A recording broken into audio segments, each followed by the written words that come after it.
Guys, pagkasaksak niyan, ayan, wag nyo muna pipindutin tong start.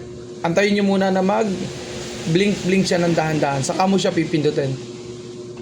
Ayan, tapos ihintayin yung umilaw to at saka yung ilaw dito. Yo guys, meron nga palang pinadala sa atin si Boss Christian na ano pa tawag dito? Pico 2 B4.cn tapos Pico 2 automatic DFU.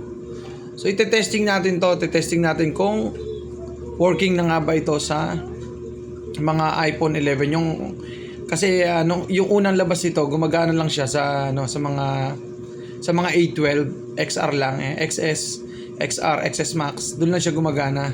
Pero pagdating sa iPhone 11 to 11 Pro Max, hindi siya gumagana. So yung kanyang bagong dating na unit, na mga item na ganito, updated na raw. So testingin natin kung gumagana na nga ba sa iPhone 11. Eto. First, saksak natin muna yung yung Type-C.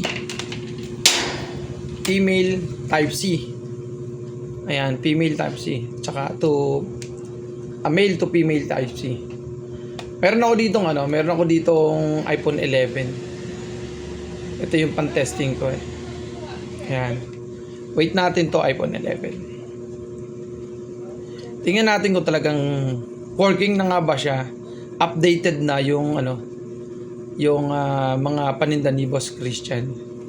Kasi galing sa kanya to Galing sa kanya. Ang ganda cute Maliit lang siya.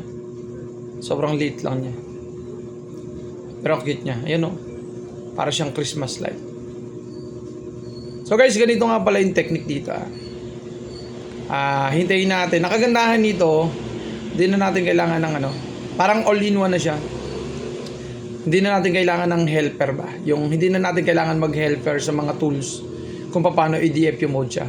So itong mismong gadget na to, ito na mismo yung magdi-DFU mode ng unit.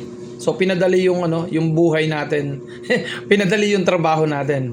So ayan nakahilaw na siya. Nakahilaw to. Latest iOS yan. So ganito lang guys, pagkasaksak niyan, ayan, wag nyo muna pipindutin tong start. Antayin nyo muna na mag blink siya ng dahan-dahan, saka mo siya pipindutin. Ayan, tapos ihintayin yung umilaw to at saka yung ilaw dito. Yan, ibig sabihin kapag umilaw to saka pag umilaw yan, ibig sabihin naka-phone na yung unit. May USB later na siya. Pasok na yung exploit. So check natin kung pumasok na. So ito, yan, saksakan natin siya ng lightning cable pang iPhone. Tapos mag-open tayo ng checker. Hindi to checker yung pang-erase to ng password ni LU812. Libre lang to sa mga gusto. Ayun, ito lumabas na siya naka-phone. So para makita natin na pumasok talaga yung USB letter 8. Sa akin dito kasi kapag naka-phone sa kay LU, ibig sabihin pasok yung exploit sa unit. So ibig sabihin it means okay okay na talaga yung paninda ni Boss Christian. Ngayon, check natin. Hanap tayo ng yung makikita natin yung USB letter 8. Ito, try natin to si IH Pro.